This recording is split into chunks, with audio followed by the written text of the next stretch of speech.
My name is Cynthia. I'm sitting here, looking at the empty space where my life with my husband once was. It's been 2 weeks since I moved out, and I finally feel like I have control over my life again. It all came to a head at a family birthday lunch. The room was filled with extended family and neighbors, all there to celebrate. I was wearing a simple dress, trying to keep a neutral smile on my face. But then his mother, Vivian, stood up and raised her glass. "I just want to thank Cynthia," she said, her eyes shining with false warmth, "for being such a supportive wife. Some women forget that money isn't theirs alone once they marry." The room erupted in polite laughter, and my husband, Mark, actually smiled. That was the moment I snapped. I stood up, lifted my own glass, and said calmly, to clarity, "Misunderstandings grow when people assume access they were never given." The room froze. Vivian's smile slipped, and Mark whispered, "Sit down." But I didn't. It was a long time coming. I'm a successful businesswoman, earning more than Mark. I funded most of our lifestyle, yet I was treated like a guest in my own marriage.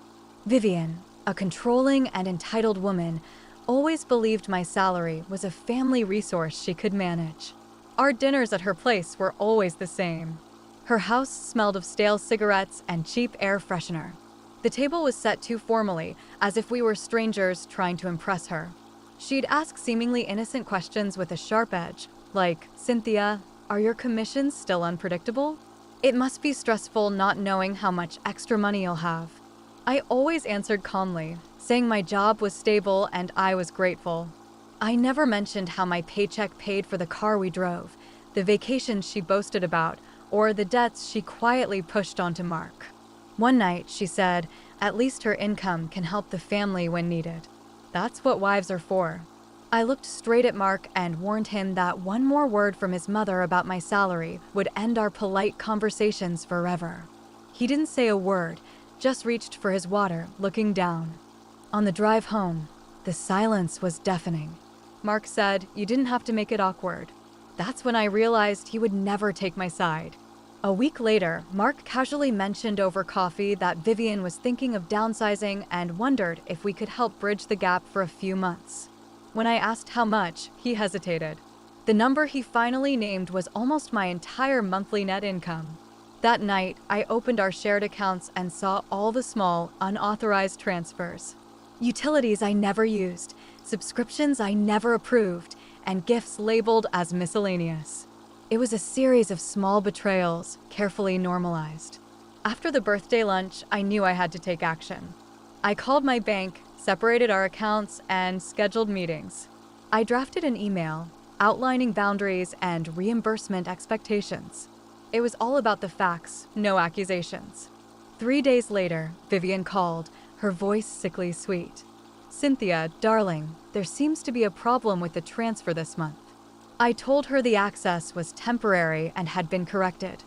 She got angry, saying I was being dramatic, but I stood my ground. Mark confronted me, saying I didn't tell him what I was doing. I reminded him that I had warned him. When the repayment deadline passed, I forwarded the documentation to a lawyer I'd consulted earlier. Vivian stopped calling me and went to Mark, sending long messages and voice notes, crying about how I was humiliating her. Mark came home one night, looking defeated, saying she'd tell everyone I was greedy and tearing the family apart. I just nodded. In the end, Vivian paid back every dollar quietly. The lawyer had discovered that the years of family help funneled through my accounts had tax implications she couldn't afford to expose. Mark asked if we were okay. I looked at him and said, "I warned you, not her." And 2 weeks later, I moved out. I'm financially intact and legally clean. I've learned that money reveals entitlement and boundaries reveal character. And I finally know who they really are.